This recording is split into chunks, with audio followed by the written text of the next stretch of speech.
दोस्तों, दुनिया के इतिहास में आपने विश्वासघात की तमाम गाथाएं पढ़ी होंगी, सुनी भी होंगी और आसपास के समाज में देखी भी होंगी। लेकिन पंजाब में आंदोलन कर रहे किसानों के साथ बीजेपी और आम आदमी पार्टी ने जो विश्वासघात किया है वो अभूतपूर्व है।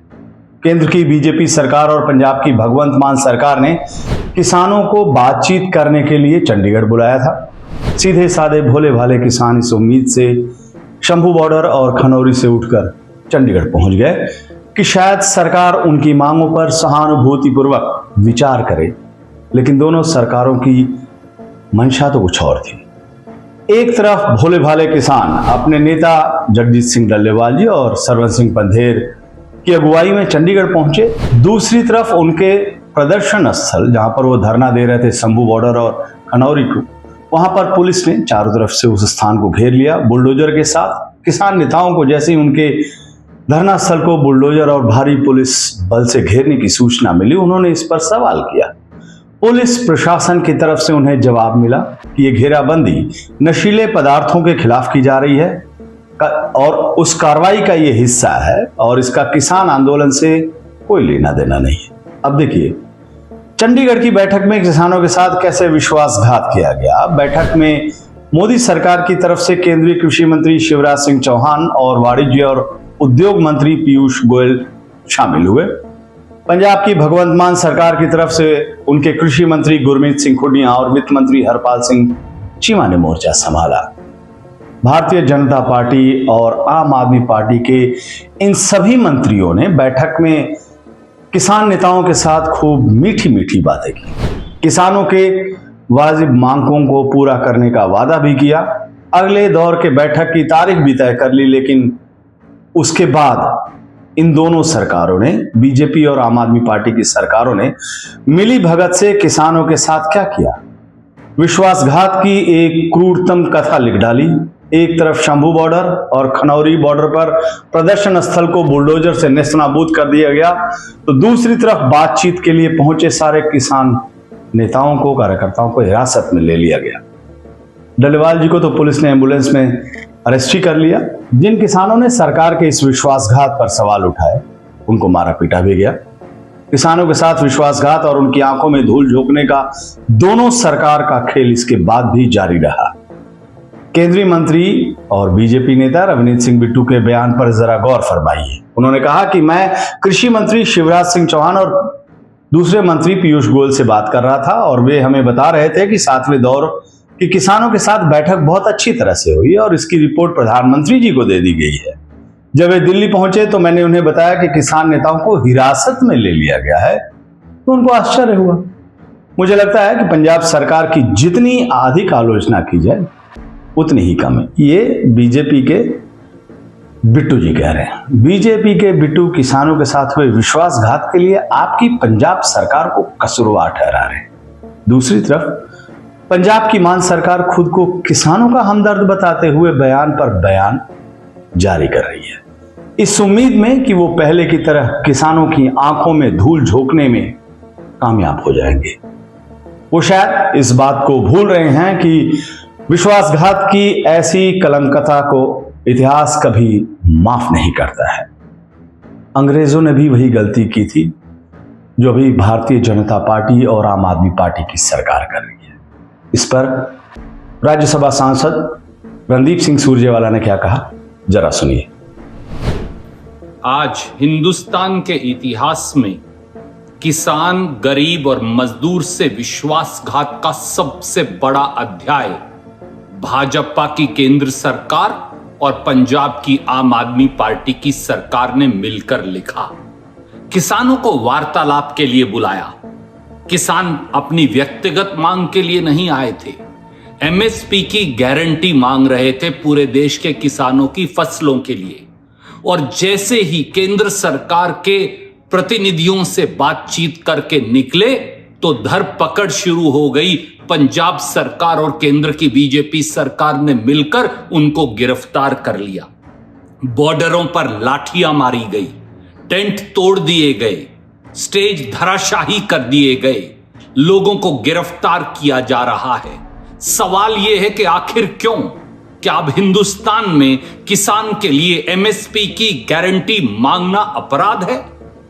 ये वही कर रही है बीजेपी की केंद्र सरकार और पंजाब की आम आदमी पार्टी की सरकार, जो एक समय में दुर्योधन ने भगवान श्री कृष्ण के साथ किया था। जब पांडव 12 साल का वनवास और 1 साल का अज्ञातवास काटकर दोबारा उन्होंने भगवान कृष्ण को हस्तिनापुर भेजा, तो दुर्योधन ने उन्हें हथकड़ियों से बांधने की इसी प्रकार की कोशिश की थी। इसीलिए दिनकर जी ने तब लिखा भी था, बांधने मुझे तो आया है, जंजीर बड़ी क्या लाया है। यदि मुझे बांधना चाहे मन, तो पहले बांध अनंत गगन। सूने को साध न सकता है, वह मुझे बांध कब सकता है। हिंदुस्तान के किसानों को कोई बांध नहीं सकता। ये संघर्ष जारी रहेगा। ये पूरे देश के 62 करोड़ों किसानों का संकल्प है। जय हिंद, जय हिंदुस्तान, जय जवान, जय किसान। श्री रणदीप सिंह सुरजेवाला ने एक महत्वपूर्ण बात कही। उन्होंने कहा कि उस दौर में जनता अंग्रेजों के इस विश्वासघात को बर्दाश्त नहीं कर पाई और उसके बाद उसने अंग्रेजों को जो सबक सिखाया वो इतिहास में अब भी दर्ज है। केंद्र की बीजेपी सरकार और पंजाब की भगवंत मान सरकार को इतिहास के इस अध्याय से सीख लेना चाहिए। देश के तमाम नेता, खास करके पंजाब कांग्रेस के नेताओं ने इस विश्वासघात पर भगवंत मान सरकार को घेरा और साथ ही भारतीय जनता पार्टी की सरकार को। देखिए उन नेताओं के बयान। उसको क्योंकि इस बार धान 200 रुपया प्रति क्विंटल उनका कम बिका है। वो कह रहा है कि हमारी फसल आप खरीदो नहीं खरीदो, लेकिन हमें गारंटी दो। कहने को तो 23 फसलों पर गारंटी है, लेकिन दिया किस पे जाता है? 2 फसलों पे दिया जाता है। 21 फसलों को तो सेंटर छूता भी नहीं है। 4 लाख हेक्टेयर, 4,20,000 हेक्टेयर कॉटन का एरिया होता था, आज 92,000 हो गया है हमारा। तो क्यों? क्योंकि कॉटन की एमएसपी नहीं मिलता है, कम न वो उनको पैदावार में पैसा नहीं हो, इसीलिए हर घंटे पे किसान सुसाइड कर रहा है। तो जिस प्रकार से अत्याचार किसान के ऊपर किया गया, ये मैं इसकी निंदा करता हूं और ये गलत तरीके से किया गया। जो किसानों की हितैषी सरकारें कहती थी अपने आप को, आज उनका चेहरा सामने आया है। एमएसपी देनी ही नहीं थी, गारंटी देनी ही नहीं थी, तो बातचीत किस बात की? पहले उनका मरण तो तोड़ाया गया आपने, फिर बजट अनाउंस कर दिया गया और फिर जानबूझ के बातचीत करने के बहाने आज गृह मंत्री और मुख्यमंत्री भगवंत मान ने मिलकर उनको मारने का, पीटने का, पकड़ने का काम किया। This is ridiculous. ये नहीं होना चाहिए।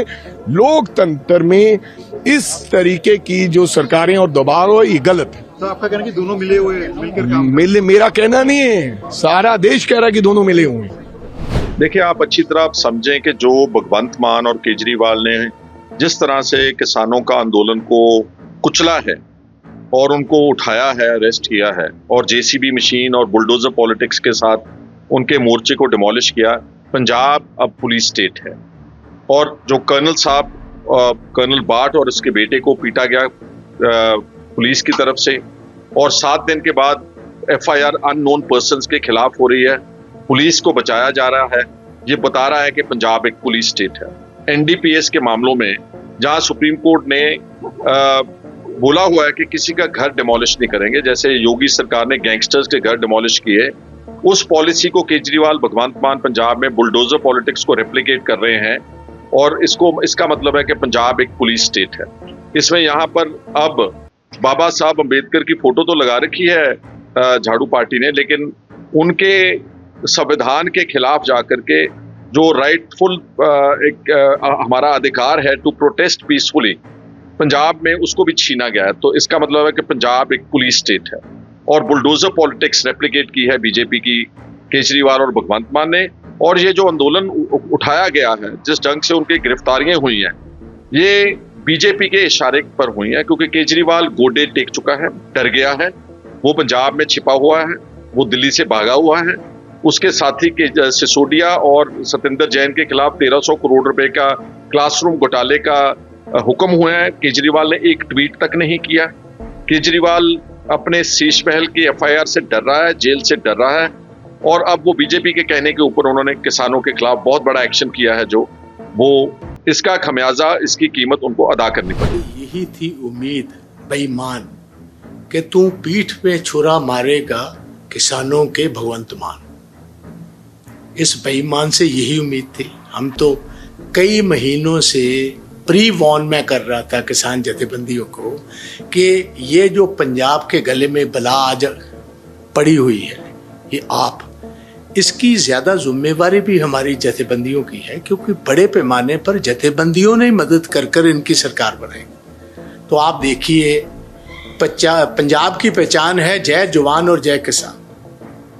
पहले तो इसी पुलिस से, जो आज एक पुलिस स्टेट बन गई है पंजाब, एक डेमोक्रेटिक स्टेट से एक पुलिस स्टेट बन गई है, पहले अपनी पुलिस वालों से सर्विंग कर्नल पिटवाया और अब किसान पिटवाए। ये सारा कुछ एक हफ्ते में हुआ है और इसके लिए सीधा तौर में जिम्मेवार केजरीवाल को समझते हो। ये विपासना करने नहीं आया, ये पंजाब पर राज करने आया है, पंजाब को लूटने आया है और ये कुशासन जो इसका है उसको चलाने आया है।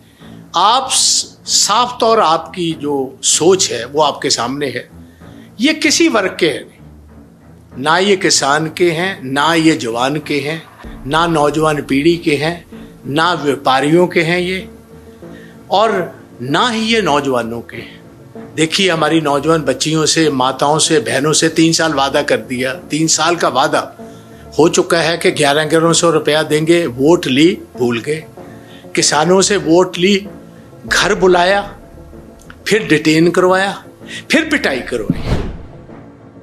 पंजाब दे मुख मंत्री श्री भगवंत मान जी ਇੱਥੇ ਦਿੱਲੀ ਦੇ ਵਿੱਚ ਅਮਿਤ ਸ਼ਾਹ ਜੀ ਮਾਨਿਆ ਹੋਮ ਮਿਨਿਸਟਰ ਨੂੰ ਮਿਲ ਕੇ ਗਏ ਹੈ ਤੇ ਇੱਕ ਬਹੁਤ ਵੱਡੀ ਵਿਉਂਤਬੰਦੀ ਔਰ ਤਿਆਰੀ ਕਰ ਲਈ ਗਈ ਹੈ ਪੰਜਾਬ ਦੀ ਕਿਸਾਨੀ ਦੇ ਖਿਲਾਫ ਐਕਸ਼ਨ ਕਰਨ ਦੀ, ਪੰਜਾਬ ਦੇ ਖਿਲਾਫ ਐਕਸ਼ਨ ਕਰਨ ਦੀ। ਤੇ ਪੰਜਾਬ ਦੇ ਵਿੱਚ ਕਿਸਾਨ ਲੀਡਰਾਂ ਨੂੰ ਡਿਟੇਨ ਕਰਨਾ ਸ਼ੁਰੂ ਕਰ ਦਿੱਤਾ ਗਿਆ ਹੈ। ਅੰਬਾਲੇ ਦੇ ਵਿੱਚ ਉੱਥੇ ਵਾਟਰ ਕੈਨਨ, ਅਥਰੂ ਗੈਸ ਦੇ ਗੋਲੇ, ਹਰ ਤਰ੍ਹਾਂ ਦਾ ਐਮੂਨੀਸ਼ਨ ਭੇਜ ਦਿੱਤਾ ਗਿਆ ਹੈ। ਬਹੁਤ ਸਾਰੀ ਆਰਮਡ ਫੋਰਸਿਸ ਦਿੱਲੀ ਔਰ ਦੇਸ਼ ਚੋਂ ਉੱਥੇ ਭੇਜੀਆਂ ਜਾ ਰਹੀਆਂ, ਪੰਜਾਬ ਦੇ ਵਿੱਚ, ਸੰਗਰੂਰ ਦੇ ਵਿੱਚ, ਪਟਿਆਲੇ ਦੇ ਵਿੱਚ ਤੇ ਅੰਬਾਲੇ ਦੇ ਵਿੱਚ। ਤੇ ਅੱਜ ਰਾਤ ਨੂੰ, ਕੱਲ ਨੂੰ, ਆਉਣ ਵਾਲੇ ਦਿਨਾਂ 'ਚ ਇੱਕ ਵੱਡਾ ਜਿਹੜਾ ਹਮਲਾ ਕਿਸਾਨੀ ਤੇ ਹੋਏਗਾ, ਜਿਹੜਾ ਕਿ ਬਹੁਤ ਹੀ ਮੰਦਭਾਗਾ ਹੈ। ਮੈਂ ਭਗਵੰਤ ਮਾਨ ਜੀ ਨੂੰ ਬੇਨਤੀ ਕਰਨਾ ਚਾਹੁੰਦਾ, ਤੁਸੀਂ ਤਾਂ ਪੰਜਾਬ ਦੇ ਪੁੱਤਰ ਹੋ, ਤੁਸੀਂ ਤਾਂ ਕਹਿੰਦੇ ਸੀ ਕਿਸਾਨਾਂ ਦਾ ਪੁੱਤਰ ਹੈ, ਮੈਂ ਕਿਸਾਨਾਂ ਦੇ ਨਾਮ ਤੇ ਤੁਸੀਂ ਵੋਟਾਂ ਲਈਆਂ। ਤੁਸੀਂ ਇਸ ਕਨਸਪੀਰੇਸੀ, ਇਸ ਸਾਜ਼ਿਸ਼ ਦੇ ਵਿੱਚ ਸ਼ਰੀਕ ਕਿਵੇਂ ਹੋ ਗਏ? ਤੁਸੀਂ ਕਿਸ ਤਰ੍ਹਾਂ ਦਿੱਲੀ ਆ ਕੇ ਕਿਸਾਨਾਂ ਦੇ ਖਿਲਾਫ ਐਡੇ ਵੱਡੇ ਐਕਸ਼ਨ ਦੀ ਤਿਆਰੀ ਕਰ ਲਈ, ਜਦ ਕਿ ਕਿਸਾਨਾਂ ਦੇ ਨਾਲ ਗੱਲ ਚੱਲ ਰਹੀ ਹੈ। 4 ਮਈ ਉਹਨਾਂ ਨੂੰ ਅਗਲੀ ਗੱਲਬਾਤ ਦੀ ਦਿੱਤੀ ਹੋਈ ਹੈ। ਲੇਕਿਨ ਅੱਜ ਮੈਨੂੰ ਅਫਸੋਸ ਨਾਲ ਕਹਿਣਾ ਪੈ ਰਿਹਾ ਹੈ ਕਿ ਭਗਵੰਤ ਮਾਨ ਜੀ ਨੇ ਗੋਡੇ ਟੇਕ ਦਿੱਤੇ ਹੈ ਤੇ ਸਾਡੀ ਕਿਸਾਨੀ, ਸਾਡੇ ਪੰਜਾਬ, ਜਿਹੜਾ ਕਿ ਪਹਿਲਾਂ ਅਸੀਂ ਬਹੁਤ ਸੰਘਰਸ਼ ਭੋਗ ਚੁੱਕੇ ਹਾਂ, ਅੱਜ ਫੇਰ ਉਸੇ ਪੱਟੀ ਦੇ ਵਿੱਚ ਪੰਜਾਬ ਨੂੰ ਝੋਕਣ ਦੀਆਂ ਤਿਆਰੀਆਂ ਜਿਹੜੀਆਂ ਹੋ ਗਈਆਂ। ਸੋ ਮੈਂ ਭਗਵੰਤ ਮਾਨ ਨੂੰ, ਆਮ ਆਦਮੀ ਪਾਰਟੀ ਦੀ ਸਰਕਾਰ ਨੂੰ ਬੇਨਤੀ ਕਰਨਾ ਚਾਹੁੰਦਾ ਕਿ ਅਜਿਹੀਆਂ ਕੋਸ਼ਿਸ਼ਾਂ, ਸਾਜ਼ਿਸ਼ਾਂ ਦੇ ਵਿੱਚ ਤੁਸੀਂ ਆਪ ਰਲ ਕੇ ਪੰਜਾਬ ਦੀ ਕਿਸਾਨੀ ਨੂੰ ਡੋਬਣ ਦਾ ਤੇ ਪੰਜਾਬ ਨੂੰ ਇੱਕ ਉਹੀ ਪੁਰਾਣੇ ਦੌਰ ਦੇ ਵਿੱਚ ਲਿਜਾਣ ਦੀ ਕੋਸ਼ਿਸ਼ ਨਾ ਕਰੋ।